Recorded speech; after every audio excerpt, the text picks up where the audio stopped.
मोदी सरकार थी इसलिए रामलला का मंदिर हम अपनी आंखों से देख पा रहे हैं। तो अगर हम 500 साल बाद रामलला के जन्म स्थान पर दर्शन को पा रहे हैं तो कम से कम 500 कमल के फूल अलग से चढ़ने चाहिए कि नहीं चढ़ने चाहिए? क्योंकि अब की बार मैं चाहता हूं सीकर लोकसभा 5 लाख से ज्यादा वोटों से जीता और विपक्ष की ओर से जो प्रत्याशी आ रहे उसकी जमानत जब्त हो जाती। तैयार हो? वैसे भरोसा है मुझे आप हनुमान जी की तरह शक्तिशाली हो। कई बार अपना बल भूल जाते हो तो बल भूल जाने के बाद सोचते हैं अरे मेरे पास मैं कैसे ये कर सकता हूं। लेकिन जब भारतीय जनता पार्टी का कार्यकर्ता ठान लेता है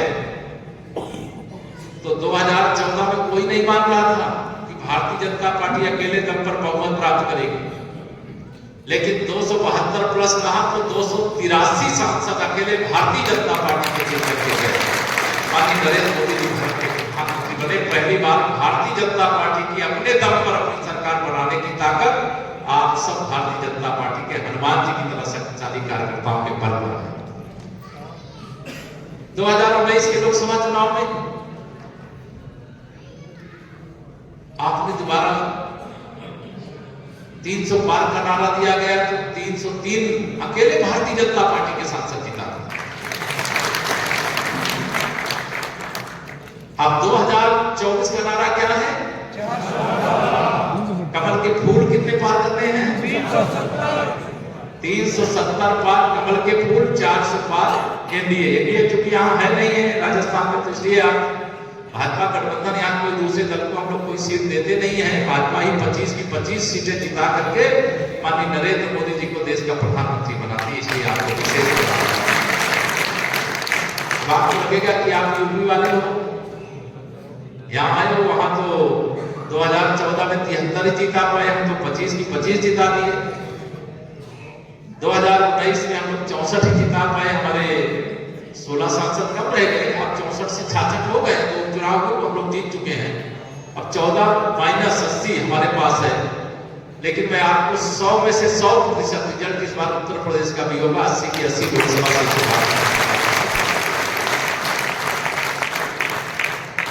भारतीय जनता पार्टी के पक्ष में का अनुकूल वातावरण। 10 साल कांग्रेस की अगुवाई में श्री मनमोहन सिंह जी की सरकार थी। पूरे देश और दुनिया में जिस सरकार की बदनामी देश में हुई, उस सरकार ने दुनिया में देश की बदनामी कराई थी। लेकिन 10 वर्ष लगातार माननीय नरेंद्र मोदी जी के नेतृत्व में सरकार, बताइए क्या लोकप्रियता का ग्राफ कम हुआ कि बढ़ा? दुनिया में भारत की प्रतिष्ठा बढ़ी है कि घटी? मोदी है तो जब ऐसा शक्तिशाली, विश्व का सबसे शक्तिशाली नेता, विश्व का सबसे लोकप्रिय नेता, चाहे गरीब हो, चाहे अमीर हो, चाहे किसान हो, चाहे नौजवान हो, चाहे आधी आबादी, मेरी माताएं बहनें, सबके मन में एक ही बात है, फिर एक बार मोदी सरकार। अब आपको क्या करना? आपको जो आधी आबादी है वो एक वोट भारतीय जनता पार्टी को, माननीय नरेंद्र मोदी जी को एक बार फिर से प्रधानमंत्री बनाने के लिए देना चाहते हैं। आप सब बूथ के कार्यकर्ता, मेरे पास हिसाब लेने का विवरण है, लेकिन इतने लोगों, इतने बूथों के मैं हिसाब लूंगा तो फिर रात भर बैठक चलेगी। लेकिन जिनको लगता है, जैसे मैं अभी देख रहा था बेटा, पिछली बार जब यहां लोकसभा का चुनाव 2019 में हुआ तो हमारे लोकप्रिय सांसद स्वामी सुमेधानंद जी 58% से अधिक वोट पाए थे। मालूम है कि नहीं आपको? मैं यूपी में नारा लगाया करता था कि 100 में से 60% वोट हमारा, 40% में बंटवारा है, बंटवारे में भी हमारा है। क्यों हमारा है? क्योंकि हमने सबका साथ, सबका विकास किया। लेकिन आप तो 60% पहले ही पहुंच चुके हो। तो आज यहां मुझे अपना नारा बदलना पड़ेगा। 100 में से 75% वोट हमारा, 25% में बंटवारा और बंटवारे में भी हमारा, क्योंकि सबका साथ सबका विकास माननीय नरेंद्र मोदी जी के मार्गदर्शन नेतृत्व में, क्योंकि जिनको मार्गदर्शन देना था, जो पिछले 5 साल पूरे राजस्थान को अराजकता के आग में झोंकने का काम किया, कांग्रेस की अशोक गहलोत जी की सरकार। अब वो सरकार को आपने विदा कर दिया है, लेकिन 5 वर्ष राजस्थान को बहुत नुकसान उठाना पड़ा। लेकिन आज भारतीय जनता पार्टी का एक कार्यकर्ता जब राजस्थान प्रदेश के मुख्यमंत्री के रूप में शपथ लिया, तो बताइए हर कार्यकर्ता की छाती चौड़ी हुई कि नहीं? सब लोग खुश हो कि नहीं खुश हो? भाजपा में कोई भी कार्यकर्ता हो, उसे जिम्मेदारी से अपनी जिम्मेदारी निभाते रहना चाहिए। तो जो नुकसान हुआ 5 साल, वह नुकसान की भरपाई का काम शुरू हो गया। अभी अनिल चतुर्वेदी जी ने बताया क्या क्या कर रहे हैं, अभी वहां प्रदेश सरकार के मंत्री जी ने भी बताया, वो बहुत कुछ होगा। डबल इंजन की सरकार हो गई। मार्गदर्शक कौन है? जिनका गुजरात मॉडल पूरे देश में चलता है, जब वो मुख्यमंत्री थे, और जब देश के प्रधानमंत्री हैं, तो प्रधानमंत्री के रूप में जो भारत का मॉडल है, आज पूरी दुनिया अपना रही है। इस प्रकार का अंतर आया। तो मैं आप सब लोगों को आज यहां पर ये कहने के लिए आया हूं कि हर बूथ को हमारा टारगेट क्या होना चाहिए, हमारा लक्ष्य क्या होना चाहिए। हमारे बूथ पे जो लगता है कि जो बूथ वाले हमारे कार्यकर्ता साथी आए, जिनको लगता है हम अपने बूथ पर 500 वोट जरूर बढ़ा लेंगे, जरा हाथ उठाइए। सब लोग बढ़ा लेंगे, तब तो कांग्रेस मुक्त भारत होने में कोई संशय नहीं। मैं आपका अभिनंदन करता हूं। ये लक्ष्य जो आप उठाइए, हाथ उठाया है, उसको पूरा करके दिखाना। अगर मोदी जी की गारंटी की भी गारंटी है, तो मेरे कार्यकर्ता के द्वारा जो संकल्प लिया जाए, उसके पूरे होने की भी गारंटी होनी चाहिए। कांग्रेस के बारे में मैं बता दूं, क्योंकि राजस्थान में आपको कांग्रेस से लड़ना पड़ता है, लेकिन मेरा उत्तर प्रदेश इस बार लोकसभा चुनाव में कांग्रेस मुक्त हो जाएगा। एक सांसद इस समय कांग्रेस के यूपी से हैं और 2 विधायक।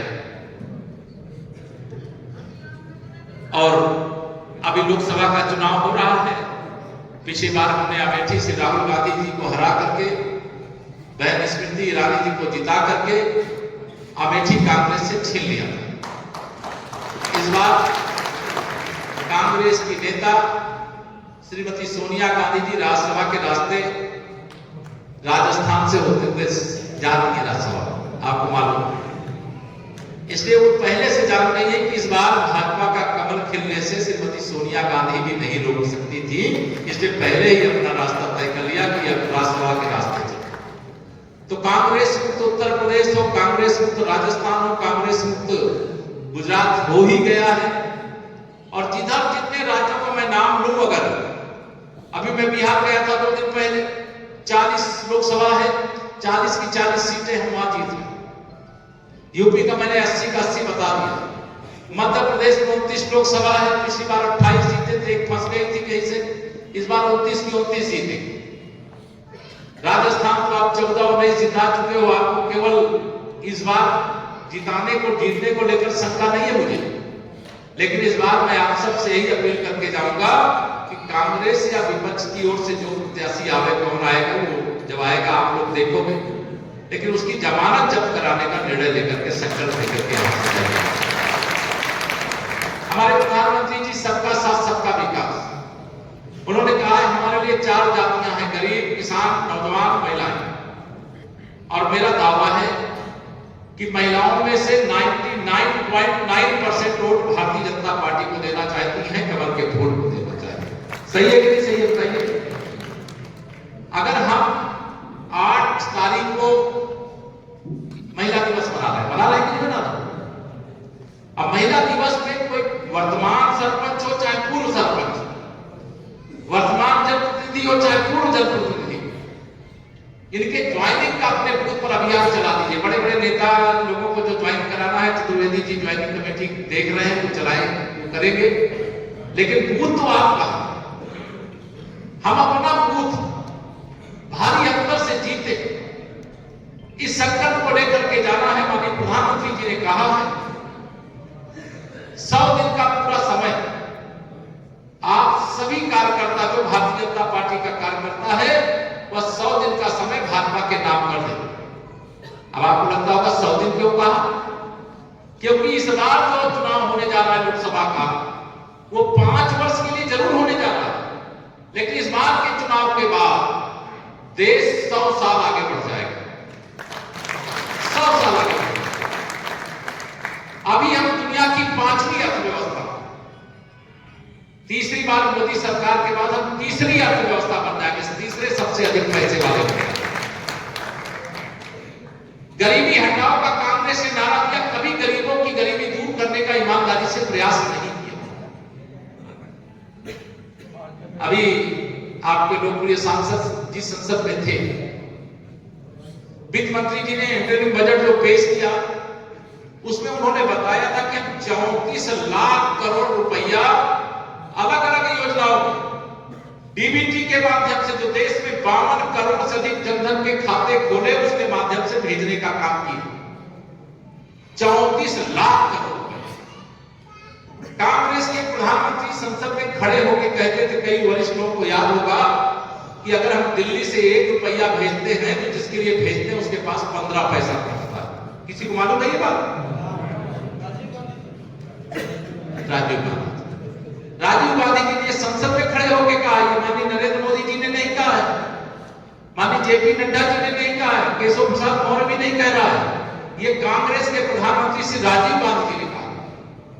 अगर उनके हिसाब से आप हिसाब लगाओ तो 34 लाख करोड़ का 15% 5 लाख करोड़ रुपया लगभग होता, अर्थात लोगों के पास जाता 5 लाख करोड़ रुपया, इन कांग्रेसी बेईमानों के पास जाता 29 लाख करोड़ रुपए।